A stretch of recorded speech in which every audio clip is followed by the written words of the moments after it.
Dobar dan svima. Danas sam odlučio izanalizirati jednu nevjerojatnu završnicu između Vašir Lagrava i Weslija Soa. Uglavnom, ovo je igrano u 5. mjesecu na Grand Chess Touru pod standardnim tempom u Bukureštu. I ova završnica je nastala u toj partiji. Uglavnom, što se tiče same partije, ovdje se naravno čini bijeli ima dva pješaka više. Ovaj pješak je branjen od skakača. Crni ne može nikad uzeti lovac A6 u principu jer nakon konja 6, kralja 6, kralj je jednostavno predaleko od G pješaka i to naravno nije dovoljno za remi. I ovo se čini na prvi pogled kao da je relativno lako dobijeno za bijelog, no kao što ćemo vidjeti u partiji, postoje takve nevjerojatne stvari koje su se mogle dogoditi u partiji, a čak i nisu, da je nekad jednostavno i teško reći da li je neko bio dobiven ili bio remi, jer je u pitanju samo jedan mogući potez koji dobio ali koji remizira. Uglavnom, što se tiče konkretno ove pozicije, prava ideja je bila ipak staviti ovdje ne topa na E4, D4 pa gurat G4, jer jasno je da ovaj pješak dobiva partiju, nego je u stvari bilo puno bolje staviti topa recimo na G8 u stilu recimo na primjer prvo šah, kralj B6, top H8 i recimo sad naravno na LA6 postoji top H6 šah i figura pada i G pijun dobiva, a na neki potez recimo top C5 igramo top G8 i sljedeći potez G4. I tu bi mi trebali onda prići kraljem i onda pomalo G5. Teško ikad može igrati crni potez top C4 jer sad ja isto mogu dati šah. Naravno ne može ići gore jer guram A7, a na ovaj potez je vrlo nezgodan ovaj šah i ako uzme imamo konje 5 i pada top na C4. Uglavnom, bijeli je odigrao potez u ovoj poziciji top F4, to je nešto slabije. Crni je igrao kralj B6, bijeli je dao šah, crni je odigrao kralj B5.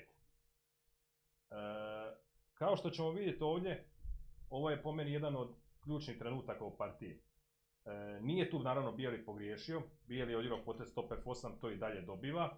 Poslije ćemo se vratiti na ovaj moment, no međutim šta se dogodilo poslije u partiji? Crni je igrao potez kralj B6, bijeli je odigrao potez top F4 i dalje je bilo bolje top G8, pa ono kao što smo vidjeli G4 i tako dalje. Na top C4 opet naravno šah je ključan potez. Na top F4 crni je odigrao potez top C5 i već je sad malo komplicirana tehnika.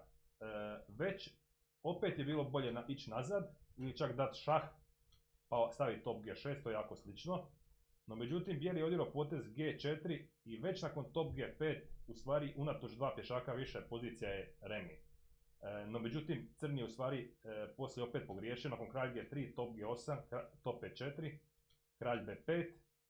Naravno sad teško se pomaknuti s ovim konjem sa B4, jer bijeli mora držati pješaka, kralj H4, šah, top H8, kralj G5 i sad je u stvari crni imao remi, iako doduše to nije uopće lagano. On je trebao samo odigrati potez umjesto top G8 što je bilo krivo, trebao je odigrati potez kralj B6 prvo. Kako je remi? U stvari remi je malo nevjerojatan, ali naravno na potez kralj G6 možemo dati šah i visi pijun, ali na potez kralj F6 jedini potez koji remizira je potez top H6. Šah što je nevjerojatan remi, jer sada na potez kralj G7 ili kralj F7 bijeli remizira s potezom, crni remizira s potezom top H4 i pada pijun na G4. Naravno ako se kralj G5 vrati opet nazad igramo top H8. Uglavnom ova pozicija nemoguće dobiti, na top C4 ima kralj B5, na kralj F4 opet šah pa top G8 i jednostavno u ovoj poziciji bijeli ne može pojačati poziciju. Što se dogodilo u partiji? U partiji se dogodilo da je crni povukao najlogičniji potez top G8, ali to u stvari gubi zbog nevjerojatne linije. Nakon kralj F6, naravno crni je vidio na top G4 da bijeli ima međupotez A7 i nakon top E4 A8, kad crni pojede konja, bijeli će pojesti lovca i to nastaje dama protiv topa što je lagano dobiveno. No međutim, nakon LG4, bijeli ima potez kralj F7. Fenomenalan potez. I sada u partiji je bilo top D8, top G4, ova pozicija je dobivena, samo treba prići kraljem na damino krilo i brzo je crni predao. No međutim zanimljivo je što na top G5, bijeli igra A7, lovac H5 šah i sad je jedini potez koji dobiva ne kralj F6 zbog top G8, jer odjednom top brani polje A8 i pješak ne može ići u damu, nego treba ići gore, kralj F8 i na top F5 kralj G8, naravno opet ne kralj G7 zbog top F7 šah i pada pješak, kralj G8, a na šah ponovo kralj H8 dobiva. Ovako dosta lijep dobitak, ali pretpostavljam da je to crni previdio, vjerojatno su bili i na malo vremena, tako da nije ni čudno da je ovo previdio. Ali ono što sam ja htio pokazati, jedna od ključnih linija je u stvari nastaje iz ove pozicije. U ovoj poziciji nakon kralj B5, moje glavno pitanje je bilo zašto ne potez A7 odmah? To se čini najlogičnije. I sad recimo nakon topa 1 postoje dva poteza. U stvari čak mislim da u praktičnoj partiji je čak možda sigurniji potez da odigramo topa 6. Jer crni mora uzeti lovcem, dama, kralj B4 i sad jednostavno dati šah i gurat pješaka. Naravno da je ova pozicija s kraljem na G8 i da su tu top i lovac protiv dame i pijuna da bi to bio lagani remi. To je onaj klasični portres, bijeli nema nikakve šanse dobiti partiju, ali međutim sa kraljem, ovdje kralj mora ići dole, jer ako otiđe negdje gore gubi topa odmah, a na ovaj potez kralj B3, G4, vjerujem da u ovoj poziciji je vrlo teško remizirati i čini mi se najrealnije da će u nekom trenutku crni mora dati lovca za pijuna i ostaće dama protiv topa. No međutim, vrlo logičan potez je i skakač A6. Čak možda na prvu i logičniji, posebno ako ste na malo vremena. Lovac B7 jedini potez i sad ono što naravno prvo pada u oči je potez SC7 i na kralj C5, naravno crni prijeti uzeti pješaka, ali zašto ne A8 dama, LA8, konja 8, topa 8. I sad nastaje ova nevjerojatna pozicija koju prvi tren se čini lako dobivena za bijelog. No međutim u ovoj poziciji postoji samo jedan potez koji dobiva.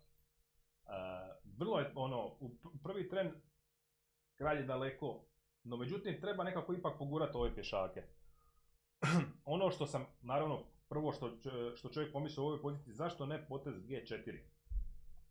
Jednostavno, nakon nekakvog ovakvog poteza igramo kralj G3, kralj E5 i sada je važno sasjeći crnoga po 6. redu, ne po F liniji, jer nakon ovog poteza mogu nastati problemi.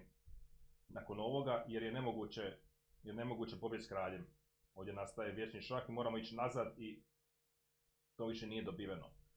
No međutim, nakon recimo nekog poteza top H6, na primjer top G8, kralj H4, kralj F4, top F6, šah, kralj E5, G5 i bijeli čim pređe pješakom po 5. redu, sad je naravno moguće staviti topa na F liniju i kralj po H liniji i nastaće Lucena.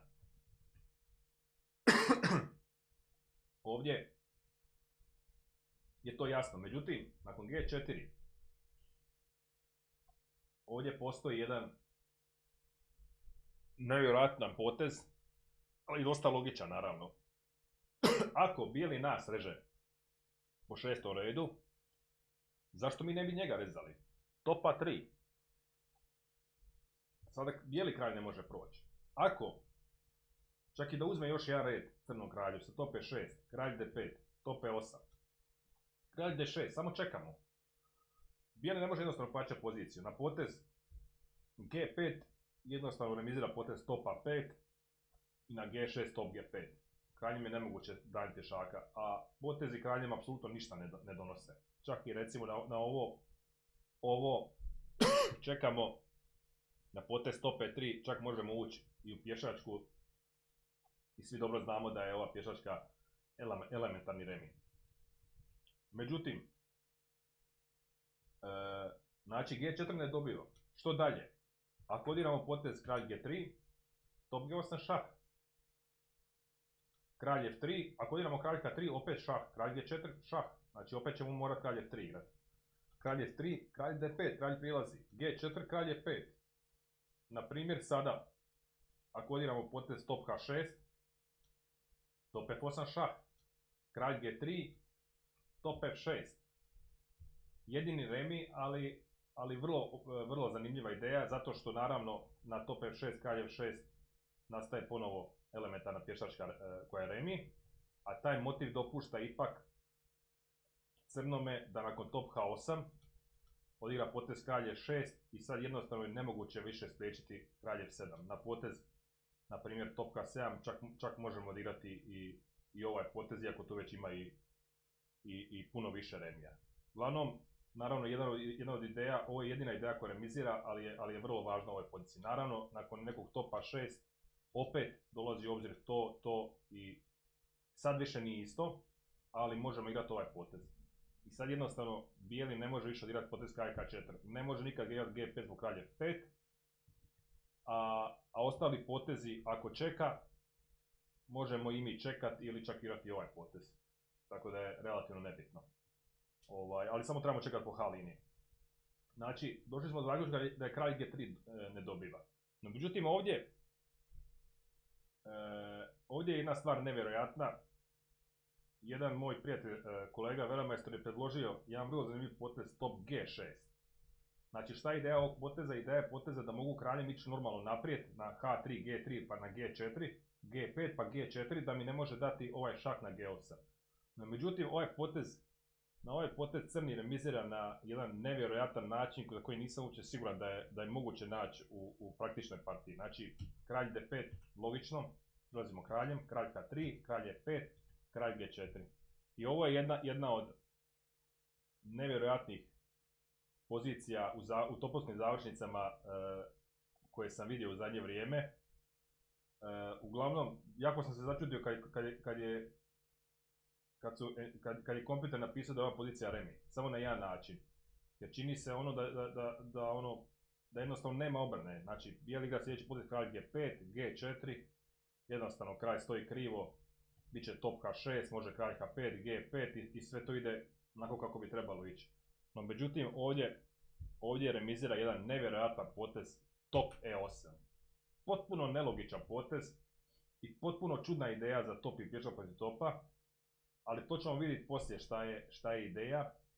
Uglavnom, ideja je u stvari napast ovoga G pješaka s kraljem odozdola. Znači, preko kralje 4, kralj F3 kad odira G4 i onda s te donje strane uz šahove po nekom 6. ili 5. redu, to je način koji remizira, što je nevjerojatno.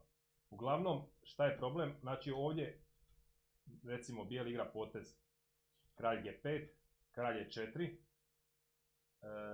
Ovo je ključan moment zašto to treba biti na E8, jer to su se mnogi pitali, mnogi bi se trebali pitati ovdje zašto ne remizira potez, recimo, top B8, ili top C8, ili top D8, zašto baš top E8.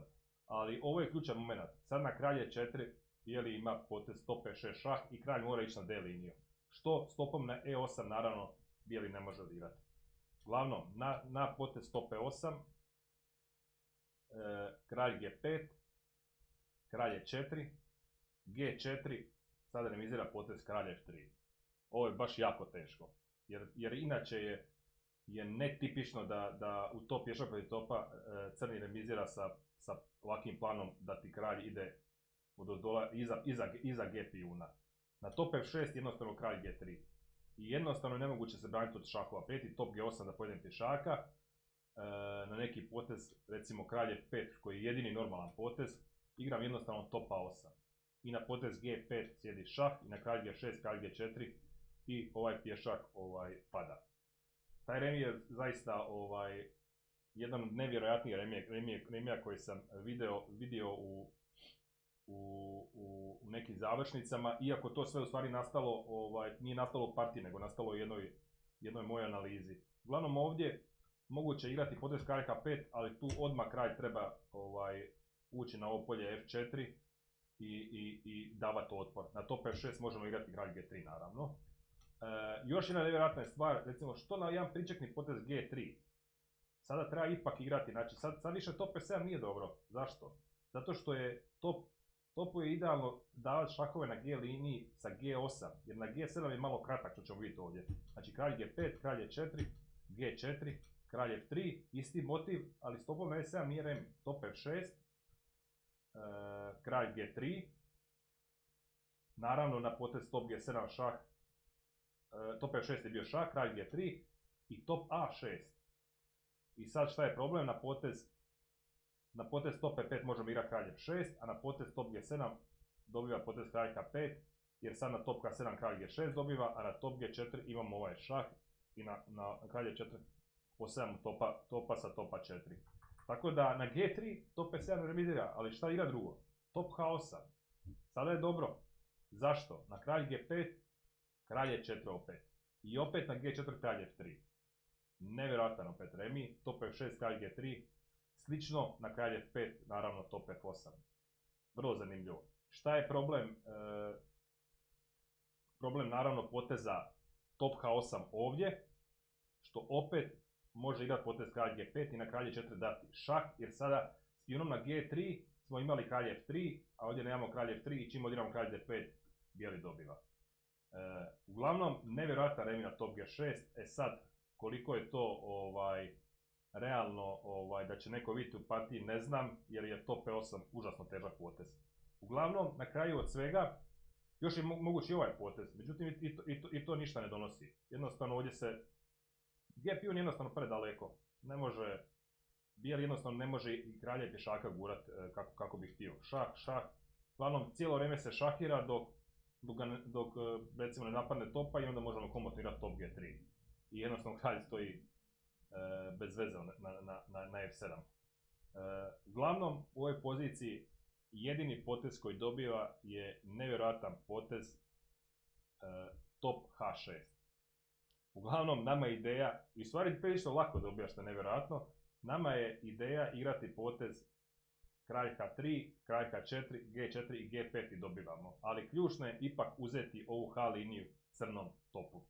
Uglavnom, ovdje na neki potez topa 3 možemo igrati komotno G3, topa 1, kralj G2, ne smijemo naravno igrati kralj H3 da ne bi predjeli top K1 šah, ali kralj G2, kralj D5, kralj F3, kralj F5, kralj G4, obavezan potez, top G1, top G6 prvo, i sad je naravno top G2 ideja kralj K5, top K2, kralj G5, G4 i famozni Lucena će doći, to je jednostavno elementarno dobivena završnica.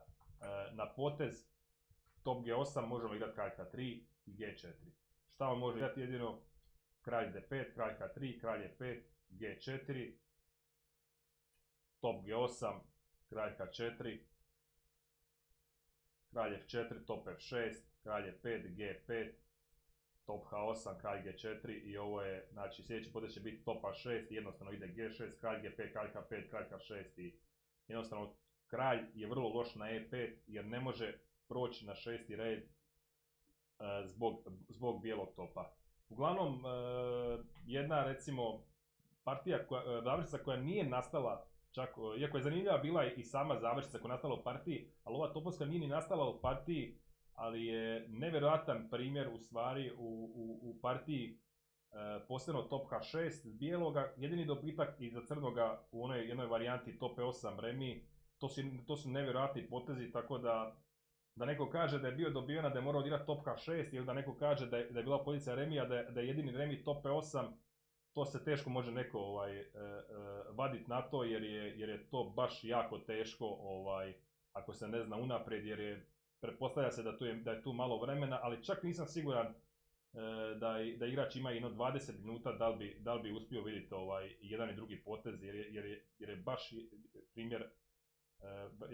primjer je baš jako težak i idejno je vrlo čudno da recimo crni remizira s potezom top E8 i da ide kraljem dole, što je u ovom trenutku jedini remi, a to nije baš tipično za pozicije topa i pješaka protiv topa.